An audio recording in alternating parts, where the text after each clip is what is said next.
terminó con Antonio Pizzi. Se dio muy bien a México, su dinámica, sus virtudes.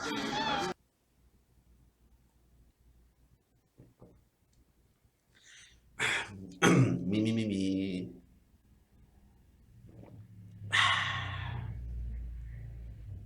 Ya.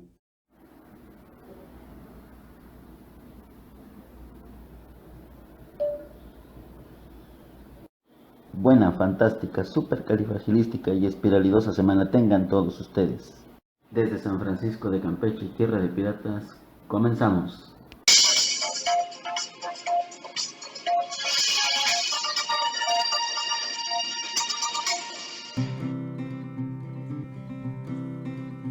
Hola, ¿qué tal? Muy buenas tardes, noches, días, no sé cuándo me estén viendo, pero yo estoy grabando ahorita de noche porque nada más de noche me está dando tiempo.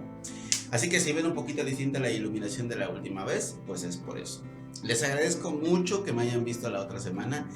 Hasta donde me acuerdo llegamos como a las 92 vistas y yo nunca esperé que tuviera tantas, creí que iba a tener unas 20, así que muchas gracias, mamá, muchas gracias por darle tantos clics. No es cierto.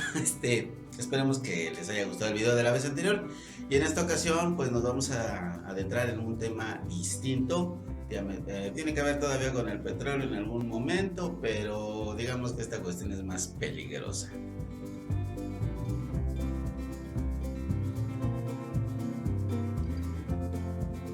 Bueno, pues se ha puesto de moda últimamente y por cosas muy terribles la cuestión del terrorismo nuevamente, de lo que es el Islam, de lo que son los musulmanes, y para la gente que no sabe realmente escuchar árabe, islam, musulmanes, etcétera, es prácticamente lo mismo. Pero como aquí no nos gusta quedarnos con la duda, nos pusimos a investigar un poquito sobre qué es realmente lo que está pasando ahorita en el mundo con lo que es una organización terrorista muy cabrona, que es el Estado Islámico. Así que a ver si nos entendemos, porque vamos a ver esto desde sus bases mismas, más o menos. Para entender lo que está pasando en el mundo con el Islam y quitarnos ideas muy absurdas y estúpidas de lo que es en realidad un musulmán, tenemos que analizar todas las cosas desde sus bases mismas para entender qué significa el yihad, ser musulmán, ser árabe y bla bla bla bla bla. Escuchamos la palabra musulmán, viene en nuestra mente una serie de clichés e ideas erróneas que tenemos en el mundo occidental, las cuales pues generalmente se han visto fundamentadas en lo que ves en la televisión, lo que escuchas en alguna plática de media mesa de gente que está igual de desinformada que uno. Realmente a veces inclusive piensas que árabe y musulmán es lo mismo, pero hay que entender una cosa, ni todos los árabes son musulmanes, ni todos los musulmanes son árabes. Y originalmente se consideraba árabe a todo aquel persona que era originario de la península arábiga. Con el tiempo, pues la cultura árabe se fue extendiendo por el mundo y la lengua igual. Actualmente se considera árabe a aquellos que hablan árabe y además a todas las personas que, como ya les dije, son originarias de la península arábiga y de los países árabes. Todos estos países que están, que Líbano, que Jordania, que Irak, etcétera, ¿no? Siria, por ejemplo. Entonces, como pueden ustedes darse cuenta, el concepto de árabe tiene más que ver con la situación geográfica y con el lenguaje que con la mera religión. Ser musulmán es cuestión más de religión. Los musulmanes o islamistas o islámicos es en sí lo mismo, es la religión del Islam y bueno, pues esta religión cree en un Dios que es Alá y su Mesías es Mahoma. Entender su origen es muy importante, ya que muchos de los conflictos que están surgiendo en este momento tienen su origen desde estas fechas, o sea que hay conflictos del Islam que tienen más de 1000 años. Una de las cuestiones más interesantes de esta situación es que los judíos, los cristianos y los islamistas o los musulmanes tienen mucho parecido en cuanto a sus religiones. Todos creen en un Dios, o sea, son monoteístas, en un Dios todopoderoso que creó todo.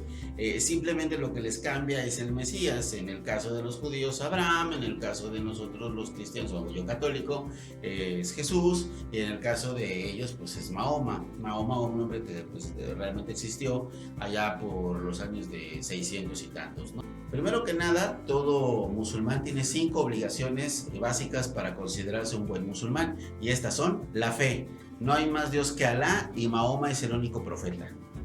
La oración o el salat se debe de hacer 5 veces al día y siempre en dirección hacia la Meca. Debe de practicar el zakat o lo que es lo mismo, el donar al necesitado.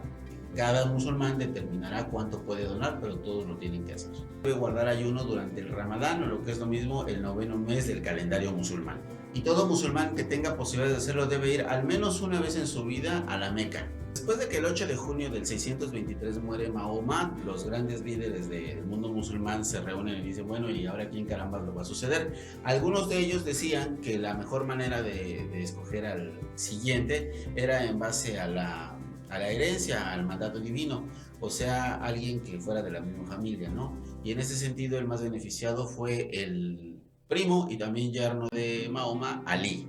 Otros musulmanes, en cambio, estaban en desacuerdo de que Ali fuera elegido nada más por la herencia o por un mandato divino, y opinaban que todos los musulmanes debían de decidir quién debería ser su sucesor. Es ahí la primera gran diferencia. El primer grupo, los que apoyaban el mandato divino o la herencia familiar, eran los chiíes o chiitas, y en el caso de los que querían que fuera algo de consenso y entre todos los musulmanes, eran los sunís o sunitas. Sí, divididos en dos grupos, chiitas por un lado y sunitas. De hecho hay más grupos, pero son muy pequeños y no los voy a tomar en cuenta ahorita.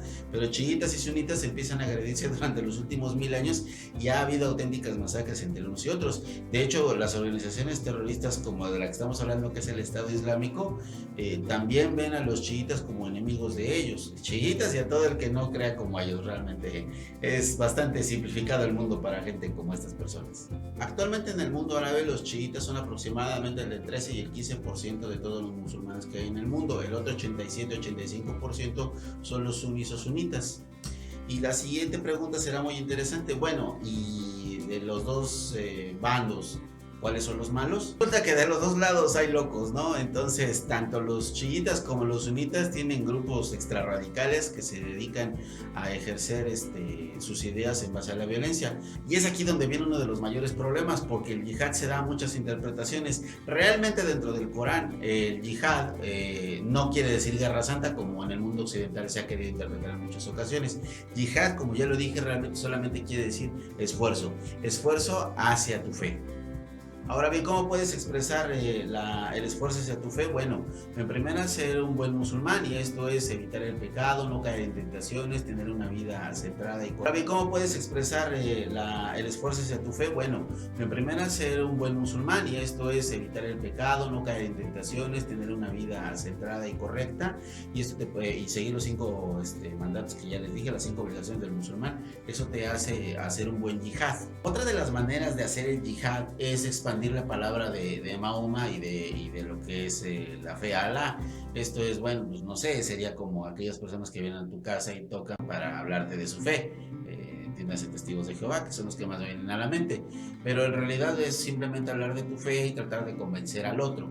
Ahora, el hecho de que te quieran convencer, pues no quiere decir que te va a agredir. Va a aceptar que si no cree en tu fe, pues él lo va a aceptar, va a decir estás en un error porque Alá es el único verdadero, pero hasta ahí va a quedar la cosa. Esto se puede considerar también un esfuerzo o un yihad adecuado.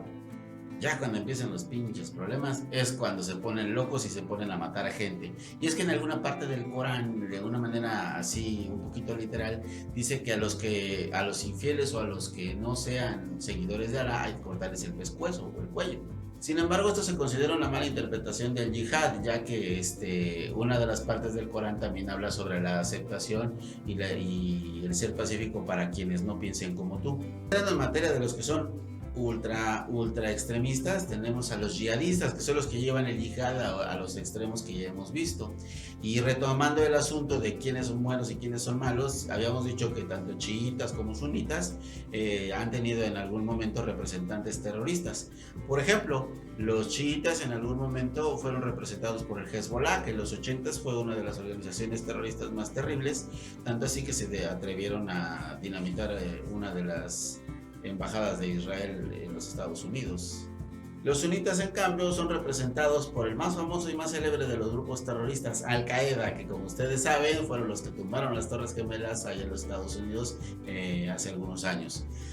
Ahora, para que lo encontremos en perspectiva, los actuales terroristas de moda, que son el Estado Islámico, son tan cabrones que el mismo Al Qaeda les dijo, ¿saben qué? Están ustedes muy locos, así que cortaron relaciones con ellos desde hace un tiempo. Hablando un poco de lo que estamos aquí diciendo, el Estado Islámico es una organización musulmana de musulmanes sunnis, pero que también ha tenido adherencia de algunos otros grupos e inclusive musulmanes convertidos, cuyo principal centro de operaciones se encuentra en Irak y Siria.